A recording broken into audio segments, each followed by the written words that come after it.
Tonight, we come together and we mourn. We mourn the babies, the toddlers, the men, women, and children, and the IDF soldiers slaughtered in the worst act of mass murder against our people since the Holocaust. But we do more than mourn. We hold our heads high, we stand together, and we promise we will defeat this evil. Yes, yeah. Yes, we are in shock. We are. But we should also not be surprised. What we have experienced on and since October 7th was sadly predictable. We warned against it. There were two elements coming together in the horrific, perfect storm of October 7th. The first is the danger of radical Islam, or more accurately, the radical Islamic Nazism that is constantly lurking at Israel's border. The second is the grooming, ongoing grooming of Western civilization through universities, the media, and social media, so that when the time came and the Islamic Nazis carried out the act of genocide, many in the West would celebrate it, justify it, and no longer tell the difference between good and evil. We warned you. We warned you of what from the river to the sea Palestine will be free looks like. We warned you of the dangers of that slogan being used for likes and shares and celebrity virtue signaling on TikTok and Instagram. On October 7th, Hamas showed us what from the river to the sea really means. It means Itbach el Yahud, slaughter the Jews. And in the last week, in Western cities and universities around the world, we see the two chants side by side at gatherings where would-be murderers rub shoulders with their Western useful idiots.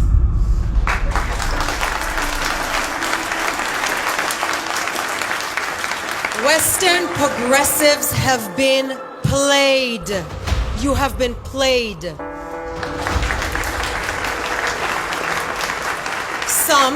Some got a wake-up call, but others have been so brainwashed to dehumanize, vilify, and demonize Israelis that for now, they're too far gone. Now, nothing's new under the sun. We've seen it for over 3,500 years of Jewish experience, lived experience. It's the generational trauma that we carry in our bones. That is our Jewish privilege. We warned that this disproportionate obsession with Israel, this dehumanization of Israelis, of Zionists, of the IDF was nothing but the oldest hatred with new words, and we warned where it would lead, and we are devastated to be proven right. This demonization of Israel is not progressive, it's not peaceful, and it's sure as heck not gonna free Palestine. It is a modern-day blood libel calculated to incite, pave the way for, and then justify a genocide. Israel is one of the greatest stories ever told. Its vilification is one of the greatest smear campaigns in the history of the world. This evil, this radical Islamic Nazism lurking on our borders has been waiting for the chance to exterminate our Jewish democratic nation state. It looked the future in the eye. It saw a possibility of Israel at peace with the region, and it didn't embrace it. It set out to exterminate it before it was even born. But we have news for you. When we say never again, we mean it. When you tell us that you want to kill us, we believe you. And when you set out to do it in the most horrific of ways, we will defeat you. To the Palestinian people and all the nations, we reach out a hand as good neighbors, but We need you to help us defeat this evil, because whether we call it Hamas, ISIS, the Taliban, or Hezbollah, that evil that set out to destroy us will destroy you too. We know that you understand this. We know that you understand this better than the so-called activists on your campuses and the social media keyboard warriors in our Twitter feeds, and now is the time to act. To Western universities and progressive circles in which this massacre was celebrated, justified, or minimized, hang your heads. Stop telling yourselves and everybody else that you need to do the work and do some work yourselves. Your unconscious biases against the Jewish people are showing, and you're sleepwalking down a path paved by millennia of Jew hatred. Your BDS is a friendly face of a criminal enterprise, and it's time to go after it. It's time that law enforcement realize that your movement is inciting murder. Your so-called anti-Zionism is the same genocidal, racist belief system. Anti-Zionism is anti-Semitism. And when you find yourselves arguing over just how many babies were murdered, beheaded, or burned because these babies were Jewish,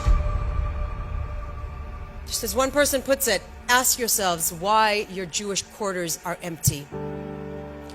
What happened in Kibbutz Be'eri and Kibbutz Nir Oz at the Supernova Music Festival was so sadistic, so barbaric and brutal that the word terrorism is too good to describe it. But if you can't even call it that, if you hide behind words like militants, it's complicated, well, but the occupation, resistance, or decolonization, if you can't unequivocally condemn rape, beheading, or torture of innocent and the kidnapping of grandmothers, some Holocaust survivors from their sick beds, then you are witless pawns in a propaganda machine you don't even know you're being played by.